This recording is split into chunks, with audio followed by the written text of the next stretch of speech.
सोलापूर महानगरपालिकेच्या शाळेमध्ये सीसीटीव्ही कॅमेरे तसेच विद्यार्थ्यांच्या सुरक्षिततेसाठी महापालिकेने पुढाकार घेत उपाययोजना केल्याची माहिती उपायुक्त तैमूर मुलानी यांनी दिली आहे। सोलापूर महानगरपालिकेच्या शाळेत सीसीटीव्ही कॅमेरे बसवण्यात येणार असून विद्यार्थ्यांच्या सुरक्षिततेकरता महानगरपालिकेकडून पुढाकार घेण्यात आला आहे।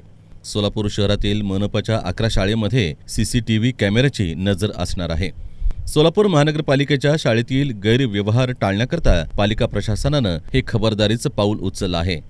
महानगरपालिकेतील शाळेत सीसीटीव्ही बसवण्याच्या मोहिमेला सुरुवात झाली असून सोलापुरातील मनपाच्या 57 प्राथमिक आणि 6 माध्यमिक शाळेमध्ये सीसीटीव्ही कॅमेरे बसवण्यात येणार असल्याचं यावेळी महानगरपालिकेकडून सांगण्यात आलं। सोलापुरातील 11 शाळांमध्ये 48 सीसीटीव्ही कॅमेरे बसवण्यात आलेत, तर उर्वरित 52 शाळांसाठी 233 सीसीटीव्ही कॅमेऱ्यांची गरज लागणार आहे।